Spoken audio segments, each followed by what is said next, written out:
produtor sabe, não há nada pior do que quebrar uma máquina em plena colheita. Por isso que a manutenção preventiva de colheitadeiras, tratores e implementos agrícolas pode significar muito mais do que economia, e sim lucratividade ao final da safra. Na agricultura existem 3 situações que podem fazer uma máquina ficar parada no campo. Uma delas, o mau tempo. A outra, se não for o período certo para plantio ou época de germinação e colheita. E a terceira, se o equipamento quebrar. Aí é prejuízo na certa, inclusive a safra pode ir por água abaixo. Leonardo nunca teve esse problema. O motivo são os cuidados com as revisões periódicas nos equipamentos e durante a operação das máquinas. A gente procura aproveitar entre safra, em que o maquinário está um pouquinho mais parado, e já faz uma manutenção preventiva para diminuir o tempo ocioso dela na hora que necessitar do uso da máquina. Só que nem todas as pessoas têm essa preocupação. Em muitos casos, uma colheitadeira como essa, por exemplo, parada em plena colheita do soja, pode representar uma perda de até 50% na lucratividade do produtor. A afirmação é deste administrador de serviços de uma empresa especializada na venda e manutenção de máquinas agrícolas. Segundo ele, a tentativa de economizar, o barato pode sair caro. A gente indica essa manutenção preventiva para que venha o produtor ter resultados mais precisos, evitando a quebra no meio da colheita, menores ganhos com o final da safra, porque se quebrar no meio ele vai gastar mais, né? Ele fazendo o preventivo, através de campanhas, de revisões que a gente tem disponível para ele ganha lá na frente. E com a modernização no campo, fica ainda mais fácil detectar algum futuro problema, inclusive de alguma peça que pelo tempo de uso pode apresentar defeito e assim ser substituída em tempo hábil. Essa é a intenção da manutenção preventiva, detectar possíveis quebras na hora que a máquina realmente for acionada, né? Porque como é feito nas entre-safras, ela fica um tempo parado, pode acontecer algum desgaste prematuro. E na revisão preventiva a gente detecta essa possível quebra para ele ganhar lá na frente. Para evitar sustos no meio da lavoura,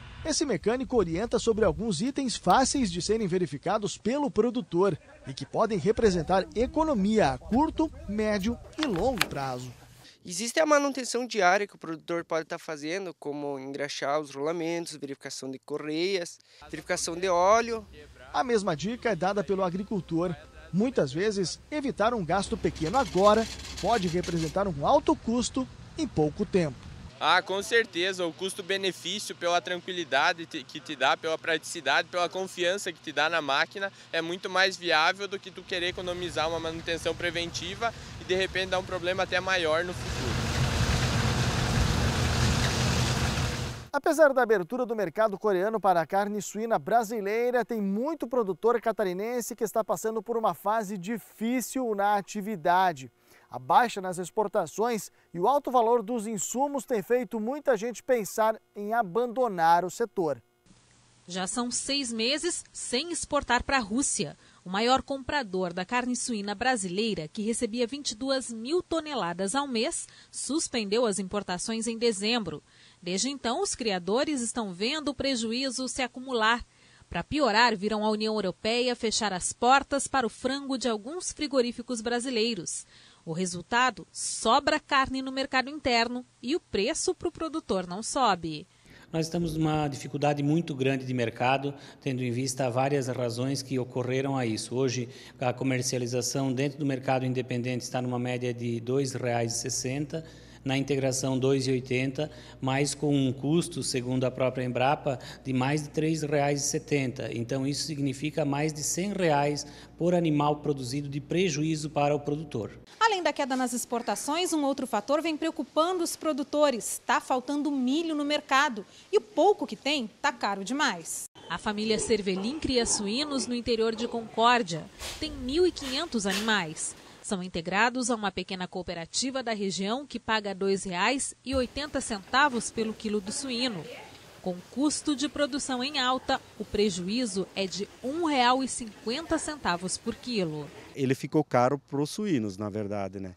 Então, por isso que estamos num momento difícil, por causa do milho e o farelo, que estaria num preço justo, e o suíno que não está num preço justo.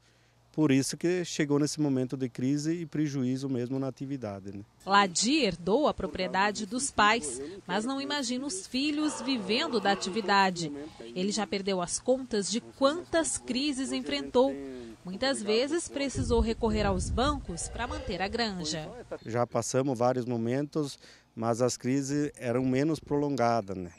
Agora já é um ano e meio que estamos praticamente em crise, que não deslancha o preço. A gente já pensou em parar várias vezes, mas como falta de opção também do que fazer com essa propriedade, vamos tentar amargar esse prejuízo mais uma vez. Vamos injetar um dinheiro de banco de novo para tentar sobreviver, mas não sei ainda qual é a crise que nós vamos parar no caminho, se vai ser essa ou a próxima, porque a suinicultura está sendo difícil. Félix cresceu vendo a família trabalhar com a criação de suínos. Foram anos de investimento para transformar a granja em uma das mais premiadas do estado e a suinocultura brasileira em referência no mundo. Mas os constantes prejuízos desanimaram o produtor. No mês de março, a granja rendeu apenas R$2.000. Antigamente a gente podia ter alguns anos de prejuízo, mas em 3, 4 meses a gente recuperava todo esse prejuízo. Hoje, nesses últimos tempos, não estamos vendo mais essa levantada de preço, essa melhor atratividade para a suinocultura, principalmente de Santa Catarina.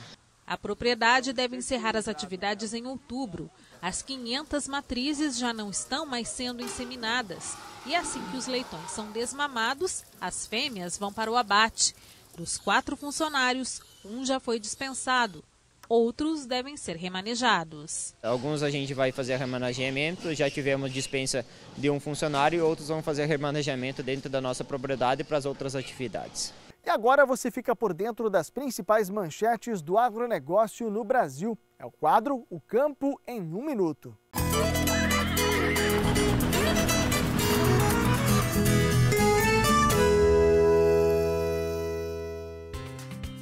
Rodovias bloqueadas, prejuízo para o campo. Bovinocultores de leite tiveram que jogar o produto fora pela falta de recolhimento nas propriedades. Produtores de frango e suínos afetados com a paralisação em todo o Brasil. Falta de alimentação para os animais obrigou os criadores a reduzir a quantidade de alimento para os plantéis. A greve da última semana também resultou em prejuízos, por enquanto, incalculáveis para as agroindústrias. Com os estoques no limite de armazenagem, empresas deram folga para os funcionários e cancelaram todas as atividades.